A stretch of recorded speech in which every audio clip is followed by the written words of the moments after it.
किसी भी फ़िल्म में अभिनय करना किसी भी कलाकार के लिए आसान नहीं होता है। उसे जो किरदार मिलता है, उस किरदार के साथ न्याय करने के लिए उसे अपनी तरफ से काफ़ी तैयारियाँ करनी पड़ती है, काफ़ी ट्रेनिंग लेनी पड़ती है और उस दौरान उसके साथ कई रोमांचक अनुभव भी होते हैं। आज हम फ़िल्म नो मीन्स नो में मुख्य भूमिका निभा रहे अभिनेता ध्रुव वर्मा से इस संबंध में बात करेंगे, जो कि अपनी दूसरी फ़िल्म गुड महाराजा के लिए भी ट्रेनिंग ले रहे हैं। ध्रुव जी, फ़िल्मी संगम चैनल पर आपका स्वागत है। धन्यवाद। आपकी एक फ़िल्म पूरी हो चुकी है, नो मीन्स नो, यानी आपने बॉलीवुड में कदम रख दिया है जी। पर इस फिल्म के दौरान आपने कौन कौन सी ट्रेनिंग ली और उन ट्रेनिंग के दौरान क्या रोमांचक अनुभव रहे जो हमेशा याद रहेंगे? पहले मैं चालू करूंगा स्कूबा डाइविंग के बारे में। तो अब स्कूबा डाइविंग में हमारा एक लास्ट डाइव था जिसे सर्टिफिकेशन डाइव कहा जाता है, और उस डाइव में एक स्कूबा डाइवर को 15 मीटर नीचे जाना पड़ता है पानी में, और अपने सारे जो भी आपने सीखा है वो सब दिखाना पड़ता है अपने इंस्ट्रक्टर को। स्कूबा डाइविंग जो है हमेशा 2 लोग करते हैं, कभी अकेला स्कूबा डाइवर नहीं जाता है, क्योंकि स्कूबा डाइविंग में बहुत सी ऐसी चीज़ है जो आपके पार्टनर से हेल्प लेनी पड़ती है आपको। तो स्कूबा डाइविंग करते करते हम लोग पानी के 13 मीटर नीचे जा रहे थे।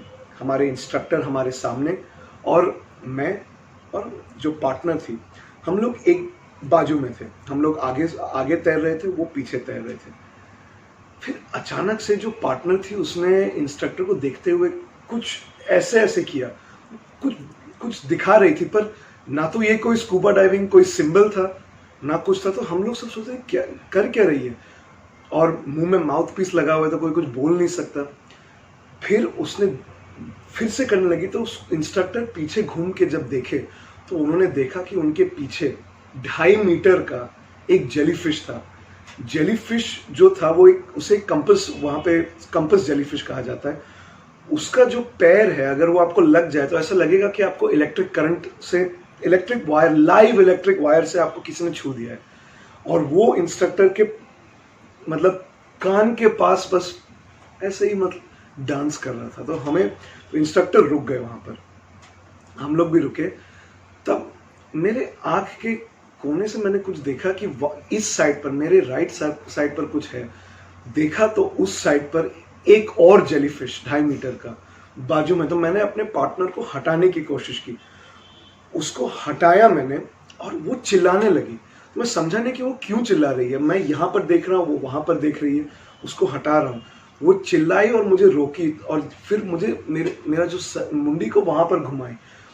तब देखा कि मेरे बाजू में एक और जेलीफिश है। तो मैं उसे एक जेलीफिश से हटा के दूसरे जेलीफिश की ओर ढकेल रहा था, और उस जेलीफिश के सारे पैर जो थे उसके मुंह के पास थे। तो हम लोग रुके, और उस कंफ्यूजन में, एक दूसरे को बचाने में या हेल्प करने के चक्कर में, मेरा जो माउथ पीस था वो मुंह से निकल गया।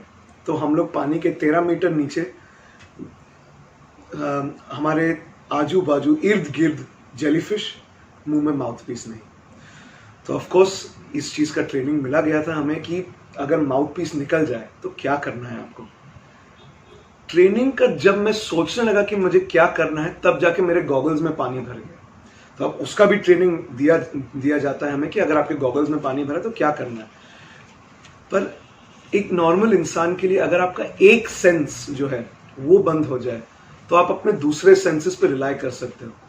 अचानक से अगर आपके दोनों सेंस बंद हो जाए, अब मुझे ना दिख रहा है ना मैं सांस ले पा रहा हूँ, तब थोड़ी सी घबराहट होनी चालू हुई। पर थोड़ा काम डाउन किया, थोड़ा सोचा मैंने। पानी के अंदर आप अपना सांस रोक नहीं सकते, क्योंकि अगर आप पानी के इतने नीचे हो और आप अपना सांस को रोक दो एकाएक, तो ऊपर जाते समय आपके सांस के अंदर में, आपके फेफड़े के अंदर एक एयर बबल जो है वो बढ़ते जाता है, और ऊपर आते आते आपके जो फेफड़े वो उसको फाड़ते हुए निकल जाएगा। तो सांस में बाहर में एक्सहेल कर रहा था, और तब फिर मैंने अपना माउथ पीस ढूंढा। माउथ पीस ढूंढने गया, तब तक वापस कुछ कमोशन में माउथ पीस हाथ से छूट गया, और अब मेरे पास और हवा नहीं था बाहर फेंकने के लिए।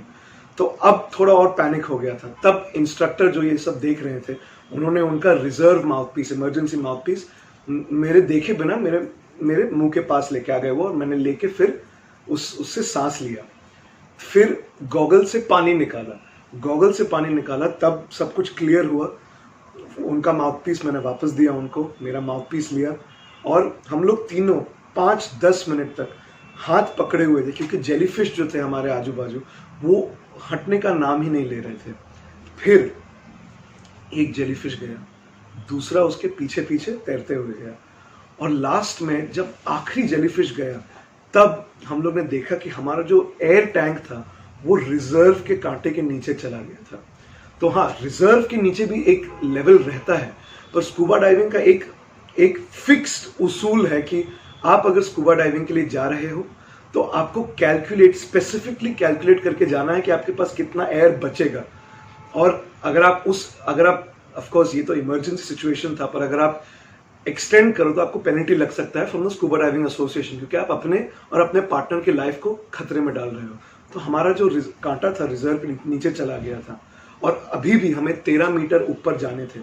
और स्कूबा डाइविंग करते करते आप एकाएक ऊपर नहीं जा सकते, आपको हर 2 मीटर पे रुक के अपने बॉडी से नाइट्रोजन निकालना पड़ता है, वरना वही नाइट्रोजन आपके ब्रेन में जाके एक क्लॉट पैदा कर लेगा। तो हाँ, कैलकुलेट करते करते हम लोग ऊपर गए और पहुंचे, और हाँ, हमें चोट भी लगी थी वो जेलीफिश से, उसके पैर हमें लग गए थे, तो बड़े बड़े लाल रंग के मतलब रिबन्स थे हमारे हाथ पर उसका एक उपाय है, आपको तुरंत पानी से बाहर निकल के विनेगर लेके आपके पैर पर डाल के फिर उसे मलना है। तो वो एक बहुत ही दिलचस्प कहानी थी, उसे कभी नहीं भूल पाएंगे अभी। और हमारा लास्ट डाइव में हमें ट्रूली फुल वे में टेस्ट किया था, कुदरत ने हमें टेस्ट कर लिया था, तो उससे बेटर एग्जामिनर तो और कोई नहीं हो सकता। गन की ट्रेनिंग का भी कोई मसला है? गन की ट्रेनिंग में सेफ्टी बहुत ही एक इम्पॉर्टेंट चीज़ होती है, क्योंकि हाँ, भले ही आप वो बड़े मफल्ड ईयरफोन्स पहने हो, आप गॉगल्स पहने हो, आपके बाजू में वो मेटल लगा हुआ है ताकि आप इधर उधर हिल नहीं पाओ और गॉड फॉरबिड किसी को गोली नहीं लग जाए, पर गन की ट्रेनिंग में क्या होता है कि आपके हाथ में एक इतना पावरफुल मेटल का पीस है जो सामने वाले आदमी में 6 इंच वाइड एक छेद कर सकता है, 6 इंच वाइड छेद कर सकता है। तो वो चीज़ को दिमाग में रखते हुए आपको सेफ्टी का जो रूल्स है वो निभाना है। तो हाँ, एक बार हुआ था मेरे साथ, जो गन शॉट जो है, जो हम लोग मूवीज में देखते हैं, गन शॉट मतलब कितने सोल्जर्स जो है उनके आजू बाजू गन चल रहे हैं, पर गन शॉट का जो अगर आप क्लोज्ड कमरे में कभी भी साउंड सुनेंगे तो आपका दिल एटलीस्ट 3-4 घंटे तक धड़कते रहेगा, क्योंकि उस लेवल का। और अगर आप एक राइफल पकड़े हुए हैं जैसे AR-15 या मोजोबर्ग एक शॉटगन पकड़े हुए हैं, तो उसका आप आवाज़ कभी भूलेंगे नहीं। तो अब ऐसा हुआ था कि इंस्ट्रक्टर ने हम सबको कहा था कि द टाइम इज ओवर, आप अपने ईयर पीसेस निकाल दो। मेरे बाजू में एक औरत जो थी वो शूटिंग प्रैक्टिस कर रही थी, वेपन की ट्रेनिंग नहीं, शूटिंग प्रैक्टिस कर रही थी। उसे मालूम नहीं था कि गन के चेम्बर में एक बुलेट हमेशा रहता है, मतलब अगर आप अपने गन को लोड करो और उसको कॉक करो तो एक बुलेट चेम्बर में रहता है, जो एंड में आपको चेक करके उसको निकालना पड़ता है, या वो अपने आप निकल जाता है जब आप उसको सेफ्टी निकाल दो। तो उसे मालूम नहीं था कि उसके गन में चेम्बर में एक बुलेट था। सब लोग ने अपने ईयरफोन्स निकाल दिए और वो अपना गन रखने गई। अब सब लोग बहुत ही थैंकफुल है कि वो घूमी नहीं, गन लौटाने नहीं गई, और वहाँ का प्रोसेस भी वैसा नहीं था कि ऐसे कोई गन घूम के लौटाए। गन को टेबल पे ही रखना था। टेबल पे रखते रखते उसके हाथ से गन चल गया, और वो जो आवाज़ था कोई भी नहीं भूल पाएगा, क्योंकि सब लोग एकदम काम क्वाइट एनवायरनमेंट था, और उसके हाथ से जो गन चल गया तो कान में जो है एक अगले 10 मिनट तक एक धुंधला सा साउंड आ रहा था, बस मतलब ज़्यादा कुछ सुनाई नहीं दे रहा था। तो हाँ, ये एक इंटरेस्टिंग कहानी था। टेंगो डांस की ट्रेनिंग किस तरह से हुई थी? टैंगो डांस की ट्रेनिंग हम लोग ने पोलैंड में एक बहुत ही मशहूर टैंगो के स्टूडियो में, ऑथेंटिक अर्जेंटीनियन टैंगो के स्टूडियो में की थी। और वहाँ पर हमारे जो इंस्ट्रक्टर थे मिस्टर माइकल स्टासिका, उनका एक पूरा ट्रूप था। टैंगो को एक डांसर्स को एक ट्रूप कहा जाता है। तो वो टैंगो का ट्रूप था जिनके साथ हम लोग ने कोरियोग्राफी की थी। अब हमारे लिए, जिन्होंने टैंगो पहले सीखा नहीं है, हमारे लिए टैंगो एक नई चीज़ थी। तो हमें सब चीज़ बेसिक्स से चाहिए थे, जो हमारे इंस्ट्रक्टर हमें समझा रहे थे, पर जो ट्रूप था वो टैंगो के एक्सपर्ट्स थे। तो उनके लिए, जैसे हमारे लिए वो अगर टैंगो के वर्ड्स यूज़ करे कि आपको ऐसे ऐसे ये वर्ड वो वर्ड करना है, तो उनके लिए एकदम नेचुरली आ जाता था। तो हमारे लिए तो ये एकदम नया था। तो एक बार क्या हुआ, जो हमारे इंस्ट्रक्टर थे वो खाना खाने गए थे, तो उन्होंने उनके ट्रूप के सीनियर को इंचार्ज में रखा था। तो अब हम सब नए टैंगो डांसर थोड़ा थोड़ा ट्रेनिंग करके, हमारा कोरियोग्राफी सीख के हम लोग सब लोग लाइन में तो खड़े हुए थे। अब हमें नहीं मालूम था कि उन्होंने second half of the choreography करने को कहा है। तो उन्होंने कहा तो सही कि ये वो प्लेट, दिस जंप, पोडे बारा, वो करो। हम लोगों ने बोला हाँ ठीक है, ये हो गया होगा ये पहला पार्ट कर। तो हम लोग चालू किए। तो जब सारे जो हम लोग जो कास्ट थे एक दूसरे से ऐसे टकराए और सब के सब नीचे गिर गए। तो वो बहुत ही अच्छा था, क्योंकि हमें मालूम पड़ा फिर कि थियरी कितना इंपॉर्टेंट होता है टैंगो में। डांस सिर्फ बॉडी का खेल नहीं होता है, माइंड का खेल होता है, नॉलेज का खेल होता है। और अगर आपका नॉलेज, डांस का जो नॉलेज है वो साउंड नहीं है, आपका बेस जो है वो फर्म नहीं है, स्ट्रांग नहीं है, तो आप डांस नहीं कर पाओगे। तो वो बहुत ही अच्छा टैंगो का ट्रेनिंग हम डेली 6 घंटा करते थे उनके स्टूडियो में। वहीं पे हम लोग खाना खाते थे, वहीं पे डिनर करते थे, वहीं पे कपड़े बदल के नया रिहर्सल चालू करते थे और फिर रात को वहीं से घर जाते थे। तो बहुत ही अच्छा होमी एनवायरनमेंट हो गया था सब लोग के साथ। अभी भी टैंगो डांसर्स के साथ हम लोग टच में हैं। कई बार उनके जो कॉम्पिटिशन्स होते हैं उनके वीडियोस हमें भेजा जाता है और बहुत ही अच्छे लोग हैं उन लोग। गुड महाराजा के लिए में आप रशियन स्नाइपर का किरदार निभा रहे हैं, उससे कुछ खास तरह की ट्रेनिंग आप ले रहे हैं, वो क्या ट्रेनिंग है और कैसे किसके साथ ले रहे हैं? जी, अभी गुड महाराजा जो है ये प्रोजेक्ट वर्ल्ड वॉर 2 के समय का एक प्रोजेक्ट, एक पीरियड पीस है ये। तो वर्ल्ड वॉर 2 में जिस तरीके से हम लोग आज बात करते हैं, जिस तरीके से हम लोग आज चलते हैं फिरते हैं, हमारे बॉडी के एक्शन, हम जिस तरीके से कपड़े पहनते हैं, वो सब अलग है। और ये एक रशियन सोल्जर है। तो नॉट इंडियन, मैं इंडियन बात नहीं कर रहा हूँ 1939 से लेकर 1944 की, मैं रशियन सोल्जर की बात कर रहा हूँ जो वर्ल्ड वॉर 2 में था।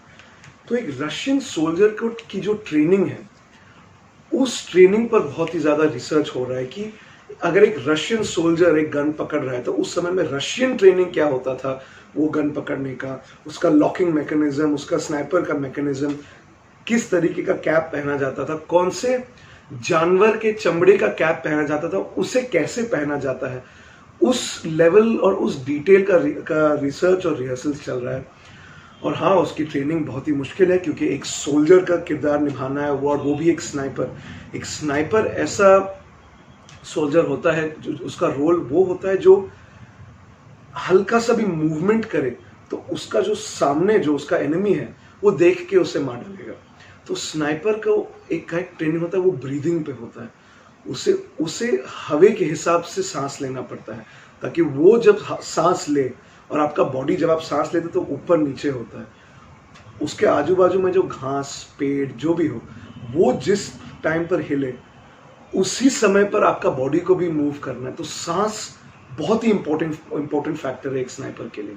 और हाँ, गन जो स्नाइपर जो गन है, राइफल, उसको पकड़ना, उसके सामने बैठना, वो भी बहुत इंपॉर्टेंट होता है। हमारी ट्रेनिंग, स्नो की जो ट्रेनिंग हुई थी इस फिल्म नो मीन्स नो और अभी महाराजा के लिए भी, वो snow and mountain war, mountain feel, mountaineering का एक अलग बिहेवियर होता है, माउंटेनियरिंग के अलग रूल्स होते हैं। जैसा कि अगर हम लोग यही देखने जाए, अगर जब हम लोग बंबई के सड़कों पर जब हम लोग गाड़ी चला रहे हैं तो एक अनस्पोकन रूल होता है कि हमें मालूम है वहां से एक आदमी क्रॉस करके आने वाला है बिना सिग्नल के, हमें मालूम है कि कोई गाड़ी आने वाला है और वो अनस्पोकन होता है और वो एक रूल हमारे अंदर बस गया है जो हर ड्राइवर को मालूम है, बॉम्बे हो या दिल्ली हो कहीं भी। वैसे ही माउंटेनियरिंग के अलग रूल्स होते हैं, एक अलग बिहेवियर होता है, अलग सिग्नल्स होते हैं, अलग थियरी होता है। तो नो मीन्स नो के प्रोडक्शन एंड डायरेक्शन टीम ने पार्थ उपाध्याय जो महाराष्ट्र का यंगेस्ट माउंट एवरेस्ट का क्लाइंबर है, उसे इस प्रोजेक्ट के ऑन बोर्ड लाए थे उन लोग, और उन्होंने हमारे साथ काफ़ी रिसर्च किया था कि माउंटेनियरिंग, माउंटेन पे कैसे बर्ताव किया जाता है, माउंटेन पर सांस कैसे लिया जाता है, माउंटेन पर मूवमेंट कैसे किया जाता है। तो जो हमारी जो स्नो की ट्रेनिंग्स हुई थी, एक्सट्रीम कोल्ड के वेदर में जो ट्रेनिंग हुई थी, वो ट्रेनिंग हम लोग ने पार्थ उपाध्याय जी के साथ की थी, और बहुत ही इंटरेस्टिंग रही थी वो ट्रेनिंग, क्योंकि वो भी मुझसे कुछ साल उनका हमारा एज गैप है, तो अंडरस्टैंडिंग एक अलग लेवल का होता है। तो वो भी समझते थे कि इसे कैसे समझाना है। मुझे थोड़ी फ्रीडम थी, हम सबको उन्हें उनसे सवाल कैसे करना है, कैसे वो जवाब देंगे। और महाराजा के लिए भी माउंटेन पे, क्योंकि रशिया में माउंटेन्स, स्नाइपर जो माउंटेन्स पे रहते थे, माउंटेन के जो वो सीन्स के रिसर्च चल रहे हैं उनके साथ। तो वो अभी 1939 से लेकर 1944 के माउंटेनियरिंग कॉन्सेप्ट्स पर रिसर्च कर रहे हैं। चलिए ध्रुव जी, फिल्म संगम से बात करने के लिए आपका बहुत बहुत धन्यवाद। धन्यवाद, थैंक यू।